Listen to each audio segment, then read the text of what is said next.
Olá, queridos, aqui é o Pastor Jonatas, sejam bem-vindos, é um prazer imenso ter vocês aqui. A partir desse vídeo eu trago para vocês uma série de estudos bíblicos. Meu intuito é estudar diversos livros da Bíblia Sagrada e nós vamos começar o nosso estudo bíblico com o livro de Apocalipse, um tema que eu gosto muito, tem um livro escrito, publicado, então eu ensino o livro de Apocalipse também no seminário teológico, trabalho com esse tema aí de uma forma assim, praticamente ininterrupta, há cerca de 10 anos, então eu tenho 19 anos de ministério, então é um livro que eu amo muito e gosto muito, e na última década eu passei a estudar esse livro aí com muita intensidade. Bom, meus queridos, se você gostar, se você tem interesse em aprender mais sobre o livro de Apocalipse e outros livros também, se inscreve no canal, segue o nosso perfil. Por onde a gente começa a estudar o livro de Apocalipse? Por onde a gente deve começar? Bom, a gente precisa estabelecer aqui um raciocínio lógico, tá? Quando você entra para um seminário teológico ou quando você vai fazer teologia em uma faculdade, a palavra teologia significa o seguinte, é uma palavra de origem grega. Theos é Deus, logia seria estudo, né? Então, a teologia significa o estudo sobre Deus ou o estudo das coisas relacionadas com Deus. Então você tem a teologia, abaixo da teologia você tem diversas matérias. E você, por exemplo, você vai ter a soteriologia, que é a doutrina da salvação, a martiologia, que é a doutrina, o estudo sobre o pecado, você tem a pneumatologia, que é o estudo do Espírito Santo, você tem a angelologia, que é o estudo dos anjos. Então você tem diversas matérias que são estudadas dentro da teologia. O livro de Apocalipse, por exemplo, ele está dentro da escatologia. A palavra escatologia no grego, escato aí significaria doutrina, tratado, estudo das últimas coisas. Então escatologia seria isso, o estudo das últimas coisas. Então o Apocalipse está dentro da escatologia, que estuda os eventos do fim. Mais interessante que não é só o livro de Apocalipse que fala sobre os eventos do fim de todas as coisas. Você tem, por exemplo, o livro de Daniel, de uma forma bem clara, Daniel 2, Daniel 7, Daniel 9, você tem Mateus 24, Coríntios 15, Tessalonicenses, e diversos outros livros da Palavra de Deus falam sobre visões, revelações, profecias. Então, a escatologia estuda o livro de Apocalipse, mas também outros livros, outros textos da Palavra de Deus, sobre os eventos do fim. Tá? Então a gente vai começar a estudar aqui o Apocalipse, entendendo que ele está dentro da escatologia. Agora, o que significa a palavra Apocalipse? Isso aqui é bem interessante. A gente vai estudar o livro. Qual é o nome do livro? Sobre o que esse livro fala? Bom, Apocalipse é uma palavra de origem grega. E no grego, Apocalipse é a junção de duas palavras. Então você tem o apo, no grego, significa tirar do de, ou a ideia de retirar. Você tem calipse, que no grego é véu. Então Apocalipse significa retirar o véu.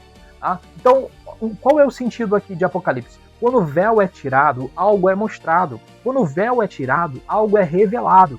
Então, olha o que diz Apocalipse capítulo 1, versículo 1. Revelação, está aqui, ó, revelação de Jesus Cristo. Então Apocalipse significa revelação, retirar o véu.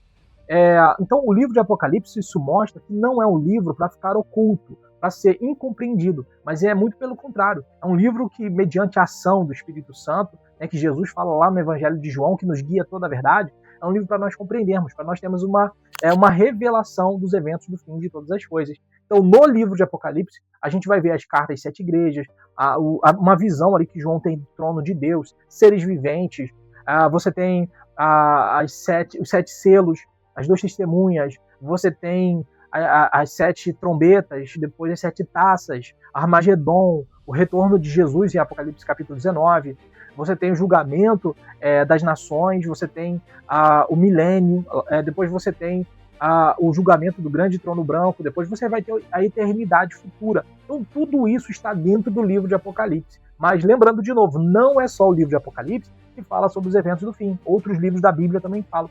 E é por isso que a gente, quando lê Apocalipse, tem parte que a gente vai conectar esse livro com outros textos da Palavra de Deus.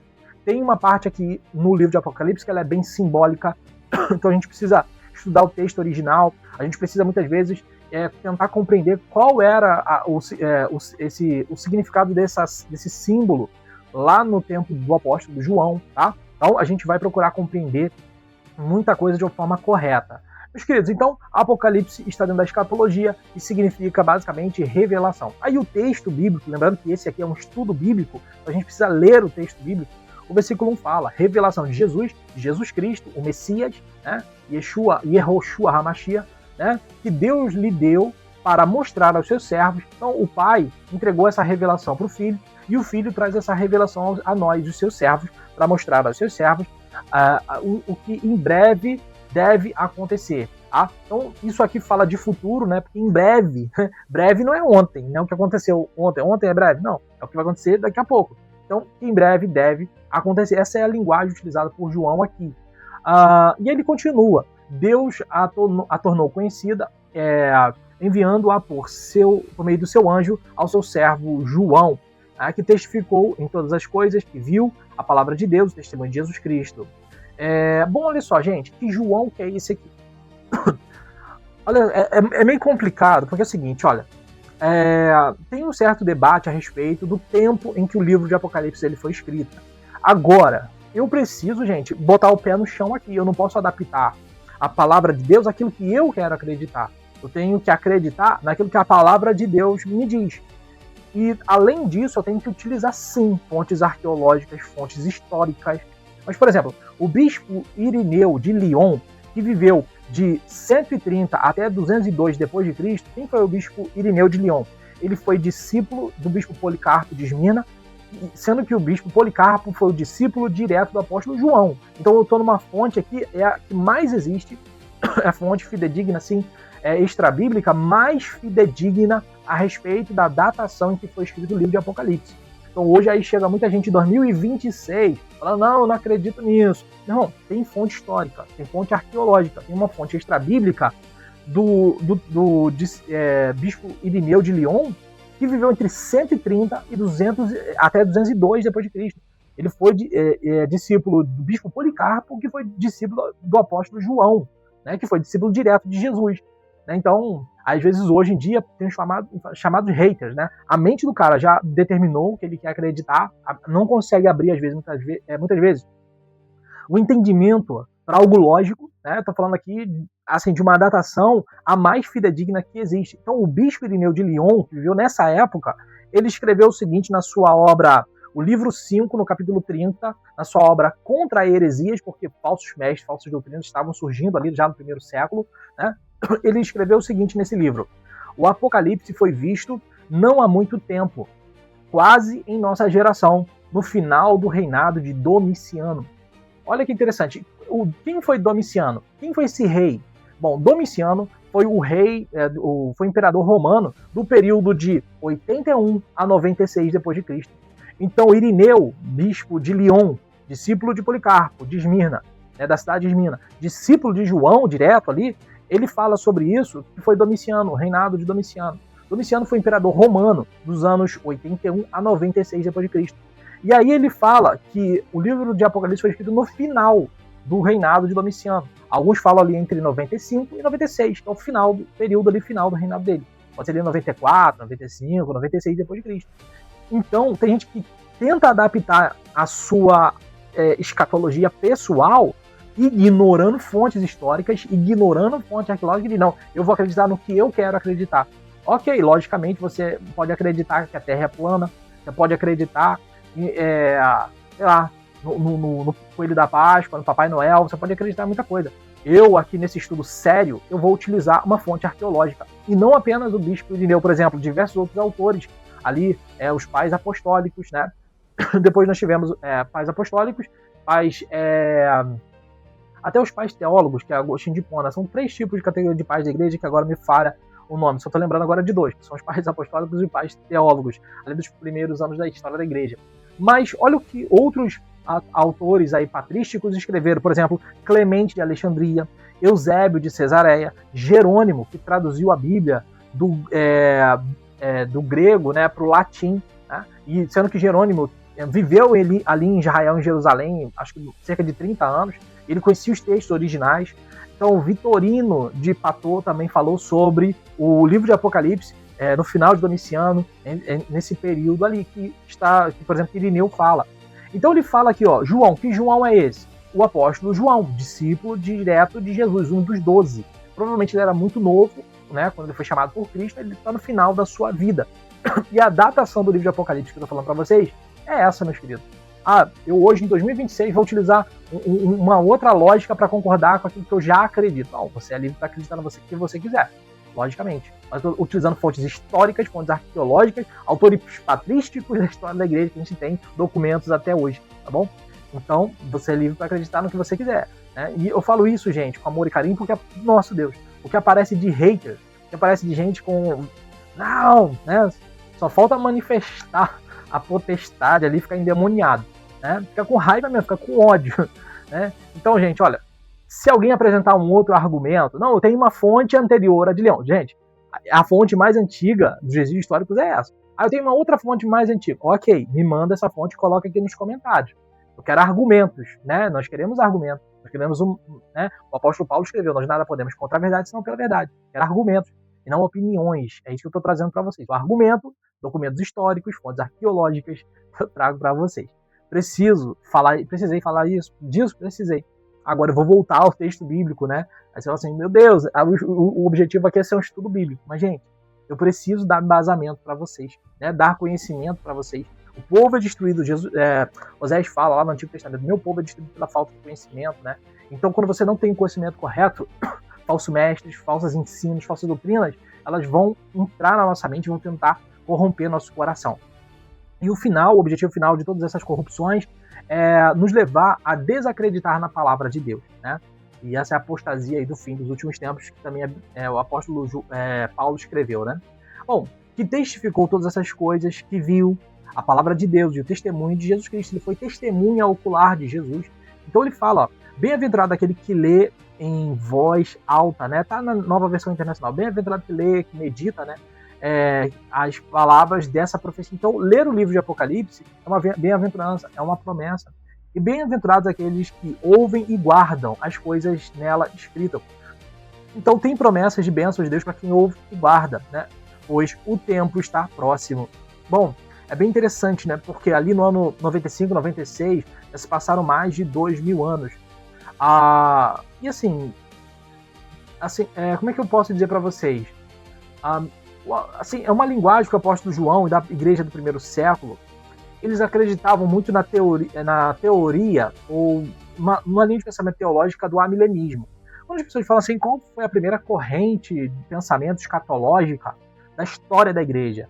Né? As pessoas inventam muita coisa, mas a primeira corrente de pensamento escatológica da história da igreja está lá no Evangelho de João, no capítulo 21. Você encontra o diálogo, por exemplo, de Jesus com Pedro e João ali no meio. Então o texto fala que Jesus especifica para Pedro com que tipo de morte Pedro iria glorificar a Deus. Jesus fala para Pedro, ó, você estenderá as mãos, te levarão para onde você não quer. E aí o texto bíblico fala, Jesus disse isso, lembrando que isso está no Evangelho de João, quem escreveu foi o próprio João, e ele fala, né, Jesus não disse isso, Jesus disse isso especificando com que tipo de morte Pedro iria glorificar a Deus. E aí o João escreve dizendo que Pedro olhou para Jesus e falou, Senhor, e quanto a este? E aí Jesus falou, né, se eu quero que ele fique vivo até que eu volte, o que te importa? E aí o texto bíblico, basta você pegar o Evangelho de João, capítulo 21, e ler. E aí fala o seguinte, olha, e espalhou-se na igreja que aquele discípulo, ou seja, o apóstolo João, não morreria. Né? Ou seja, a igreja do primeiro século acreditava que João, o apóstolo, estaria vivo quando Jesus Cristo voltasse.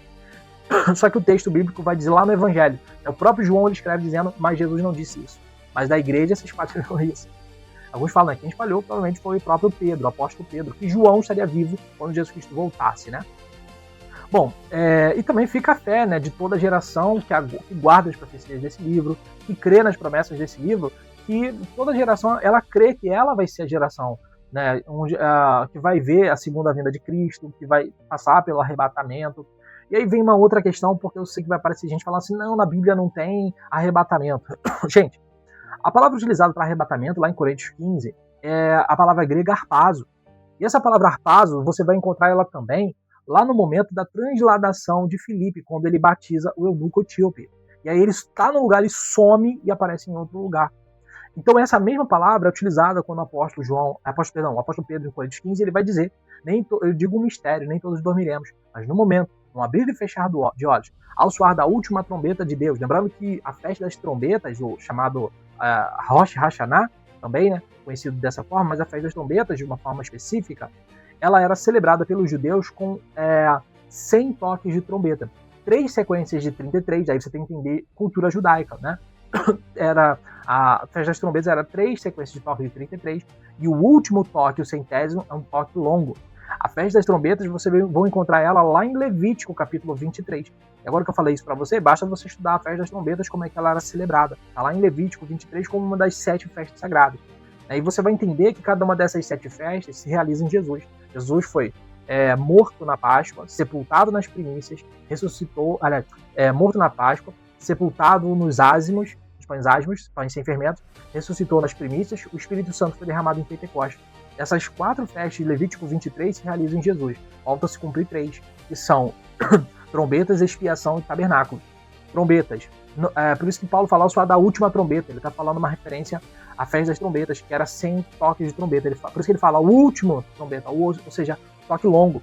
Tem gente que associa as trombetas que o apóstolo Paulo fala lá em Coríntios, as 7 de Apocalipse. Não, a revelação de Apocalipse só vai ser entregue para João após depois da morte do apóstolo Paulo.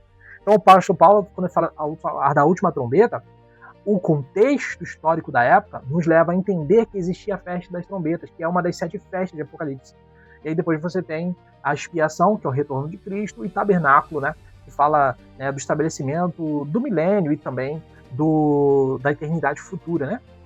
Então, meus queridos, estou trazendo esse entendimento para vocês, né, um pouquinho, né, que até a Levítico 23 mostra para a gente uma cronologia dos eventos apocalípticos, se você entender isso, que cada uma delas se realiza em Jesus, né? Bom, tem muita coisa que eu poderia entrar por outros caminhos para explicar, mas eu quero agora finalizar um pouco mais para a gente avançar o nosso estudo aqui. Deixa eu só descer, meus queridos, um pouco aqui o texto bíblico. O tempo está próximo, né? João fala. Então, aí você tem aqui, né, algumas considerações de João, onde ele diz, olha, João, as 7 igrejas da província da Ásia. Existia uma rota postal entre, um caminho ali, uma estrada postal entre essas igrejas, né? Então ele fala sobre essa ideia de cartas, né, de correios, numa linguagem mais moderna, né? Uma mensagem a essas igrejas. Por que são 7? Porque 7 na Bíblia aponta para totalidade, completude. Deus fez o mundo em quantos dias? Tem gente que às vezes me pergunta se tem um equívoco. Deus fez o mundo em 6 dias. No 7º ele descansou, porque a obra estava concluída, estava completa. Então 7 é a completude, totalidade. Então as 7 igrejas significa que Deus está mandando uma mensagem para todas as igrejas na sua totalidade. Então, as províncias da Ásia, graça e paz a vocês da parte daquele que é, que era e que há de vir, da parte dos 7 espíritos que estão diante do seu trono. Bom, os 7 espíritos você vai encontrar uma referência lá em Isaías capítulo 11, se não me falha a memória, em toda a sua totalidade, né, daquilo que ele é completo, né, o Espírito de Deus. E ele fala, e da parte de Jesus Cristo, fiel, a testemunha fiel, o primogênito que Jesus ressuscitou, né, ali nas primícias, né, como eu estava falando das 7 festas, na terceira festa lá de Levítico 23, Jesus ressuscitou nesse dia. Ele é o primeiro daqueles que ressuscitam para a eternidade. Jesus não ressuscitou em espírito, Jesus ressuscitou em corpo. E a Bíblia fala que quem nega isso, que Jesus vem em corpo, é o espírito do anticristo. Jesus vem em corpo, ressuscitou em corpo. E ele fala para Tomé, toca aqui, ó, põe a mão no meu lado, vê a marca. Um espírito não tem corpo como vocês veem que eu tenho. Jesus chega a falar para eles, ó, tem algo aí para eu comer. Isso Jesus fala depois de ressuscitar. Jesus ressuscitou em corpo. E depois ele foi glorificado. E essa glorificação de Jesus é revelada em Apocalipse. Ele vê o seu cabelo branco como a neve, seus olhos como chama de fogo, né? Então vamos seguir aqui, ó. É o soberano dos reis da terra, ao que nos ama e nos libertou dos nossos pecados por meio do seu sangue. Então é Jesus, né? Constituindo-nos reino e sacerdotes para o seu Deus e Pai. A ele sejam a glória, você tem dado glória a Jesus, glória ao nosso Senhor, a ele sejam glória e o poder pelos séculos dos séculos. Amém, né? Que assim seja. Deixa eu só adiantar um pouquinho mais, para tentar finalizar aqui com vocês, pelo menos esse capítulo 1 nesse estudo. Aí o texto diz, olha que interessante. Eis que ele vem entre as nuvens. É interessante que quando Jesus ele vai aos céus, quando Jesus é assunto aos céus, lá em Atos capítulo 1, a Bíblia fala que estão no Monte das Oliveiras, Jesus começa a levitar, Jesus começa e some entre as nuvens.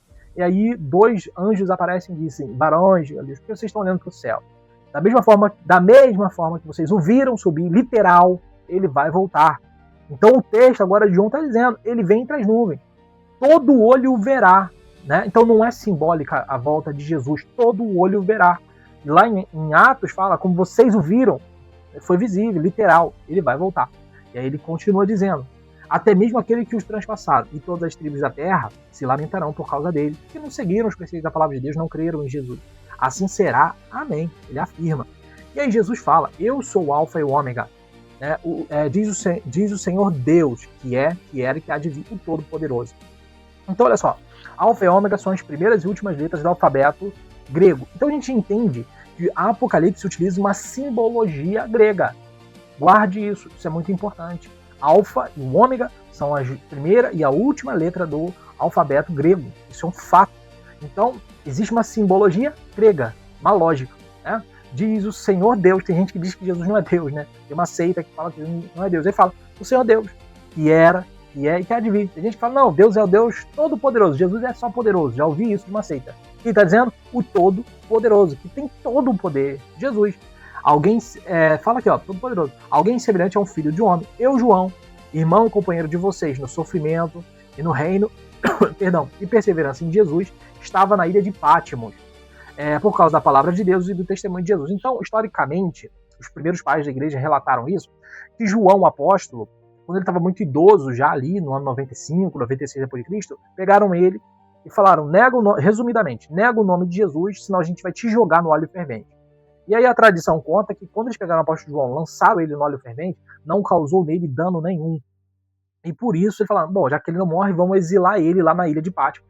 A ilha de Patmos é uma ilha que até hoje existe ali no mar Egeu. Então você tem mar Mediterrâneo e um braço do mar Mediterrâneo é o mar Egeu. Fica ali o mar Egeu entre a Grécia e a Turquia. A ilha de Patmos pertence à Grécia, né? Fica bem pertinho da Turquia ali, né, no mar Egeu, mas pertence à Grécia. E ele fala, eu estava ali, em Patmos. Se eu puder, eu posso até tentar ver algumas imagens, editar e colocando para vocês, mas assim, editar a gente dá um trabalho imenso, né? Então a ilha de Patmos, por causa do testemunho de Jesus Cristo. Aí ele fala no versículo aqui, ó, no dia do Senhor eu estava em espírito, ouvi atrás de mim uma voz como voz de trombeta. Deixa eu descer um pouquinho. Deixa eu descer. Uma voz como forte, voz de trombeta, que dizia, escreve em um livro que você vê e envie às 7 igrejas, né? Aí você tem as 7 igrejas, cadê? Aqui em cima, né? Éfeso, Esmirna, Pérgamo, Tiatira, Sardes, Filadélfia, Laodiceia. 7 igrejas da Ásia Menor, 7 igrejas que hoje, essas localizações estão na atual Turquia, né? Então era uma rota postal. Voltei-me para, ou seja, a ideia de uma mensagem escrita para todas as igrejas, né? Voltei-me para ver de quem era a voz que falava comigo. Voltando-me, vi 7 candelabros de ouro, e entre os candelabros, alguém semelhante a um filho de homem, vestido com uma túnica que chegava aos pés e um cinto de ouro ao redor do peito. Agora você tem uma visão não apenas do Jesus ressuscitado, mas do Jesus glorificado, né? Bom, a cabeça, os cabelos eram brancos como a lã. Assim, gente, o cabelo branco, ele remonta à ideia de sabedoria, de alguém que tem experiência de vida. Então Jesus, ele é experimentado, né? Até no sofrimento. Então Jesus, ele sabe de todas as coisas, aponta para sua onisciência, né? Que é um dos atributos da divindade. Tão brancos como a neve, os olhos como chama de fogo. A gente sabe que o fogo, ele queima, ele purifica, né? E ele fala, os pés eram como de bronze reluzente, né? Então, algumas falam de latão reluzente, né? A NVI trouxe essa tradução, ou seja, é um metal. Jesus dá passos firmes e claros, não tem passo molenga, não tem passo... não, Jesus dá passo firme e passos claros, objetivos, né? E a voz como a voz de muitas águas, a sua voz é poderosa, né? Então eu já tive a experiência de ir lá em Foz do Iguaçu, ali nas quedas ali das cataratas ali de Foz do Iguaçu, né? Agora, não sei se é catarata que fala mesmo, né? Mas ali em Foz do Iguaçu, onde tem aquelas quedas de água, gente, você mal consegue conversar, de tanto barulho que cai de águas ali. É uma coisa maravilhosa, impressionante. A voz do Senhor, ela é poderosa, nos deixa maravilhados, ela transforma a nossa vida, né? E deixa eu descer um pouco mais, voz de muitas águas, aí está escrito, né? Na mão direita ele tinha 7 estrelas, e da sua boca saiu uma espada de 2 gumes, né? A palavra de Deus está na boca de Jesus. O seu semblante era como o sol, quando brilha em todo o seu esplendor, a sua glória, isso fala da glória de Deus. Quando o vi, caiu aos seus pés como morto. A glória foi tão intensa que João não suportou. Ele colocou a mão direita sobre mim e disse: não tenha medo, eu sou o primeiro e o último, o Alfa e o Ômega, o Todo-Poderoso, o que era, o que era, o que há de vir. Eu sou aquele que vive, estive morto, quem morreu restou Jesus, mas agora eu estou vivo pelos séculos dos séculos, que tem as chaves da morte e do inferno. Ele tem o controle de todas as coisas. Até da morte, que é dolorosa, mas a Bíblia fala que nós seremos, ainda que esse corpo perecível ele venha a morrer, nós seremos ressuscitados. A Bíblia promete isso para nós, o apóstolo Paulo fala sobre isso. Os mortos ressuscitarão, Coríntios 15 fala. Escreva, pois, as coisas que você viu, as coisas que são e que hão de vir depois destas. O mistério das 7 estrelas que você viu na minha mão direita e dos 7 candelabros de ouro. Essas 7 estrelas são os anjos das 7 igrejas. Então, as estrelas são as lideranças pastorais, episcopais, as lideranças das igrejas, das 7 igrejas na sua totalidade. E os 7 candelabros são as 7 igrejas. Então, já há simbologia e a sua respectiva explicação, Deixa eu só posicionar aqui, gente, direitinho. Então, assim termina o capítulo 1. Eu quis fazer esse estudo bíblico aqui, ficou longo, mas eu acredito que bastante esclarecedor, com bastante informação, que pode edificar a sua vida. Meus queridos, espero que vocês tenham gostado. No próximo vídeo eu vou trazer para vocês Apocalipse, capítulo 2. Se você gostou, se inscreve, segue o perfil, coloca nos comentários a sua opinião, a sua interpretação, a sua visão. É o primeiro vídeo que eu estou gravando essa série, com o tempo a gente vai pegando jeito também, mas é muito importante que você ajude aí na divulgação, desse entendimento da palavra de Deus. Se você gostou, curte, comenta, coloca aí para pastor, eu gostei, benção, pastor, eu tenho uma visão diferente, eu discordo. Gente, a verdade é Jesus, amém? Nós estamos em Jesus, nós queremos e devemos estar em Jesus, mas eu não sou dono dela, não sou dono de Cristo, eu sou servo, assim como vocês, tá bom? Deus abençoe sua vida, coloca nos comentários, ajuda aí. Forte abraço, até o próximo vídeo.